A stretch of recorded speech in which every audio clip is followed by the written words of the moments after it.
Whilst I'm out of country, I've come across a very unfortunate statement by a responsible person, Mr. Viriato, calling me a master or original of forgery expert and attributing a forged document dated 13th August 2013 of Mrs. Otelia Mascarenhas that I was responsible for creating that document.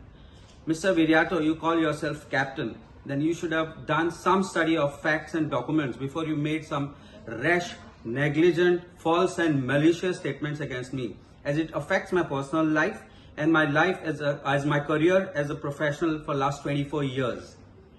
While making that statement, if you had made a study, you would have come to know that the accused who were responsible and the lawyer who was responsible for making that document, all the persons who are connected with that document, the police have booked them. There's a charge sheet filed. In fact, one of them is an accused in the new case which has been filed by the SIT. Your colleague in your party, who is an MLA now, knows all the facts as he is a lawyer for one of the accused earlier. That does not make your colleague dishonest. He's a very honest person, but he knows the facts. If you had made a little bit of study, you would have known this.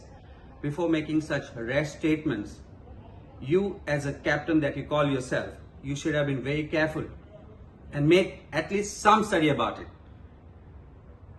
If there is semblance of truth in what we have said, and if you are able to prove that I am part of any forged documents, I quit my profession. But if you are not able to prove it, I would suggest that you should give up your title as a captain, because you don't deserve it thereafter, as you don't know what the truth is and involved in making rash, negligent, malicious statements. You, Mr. Viriato Fernandes, have also made a statement about my fast unto death for protecting heritage sites.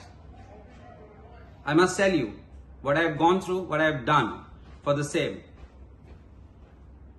I'm sure St. Francis Xavier knows about it.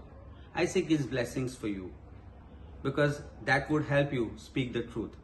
Please avoid making such false, malicious statements. I am out of country currently, and I shall deal with this personally when I come back by taking proper press conference.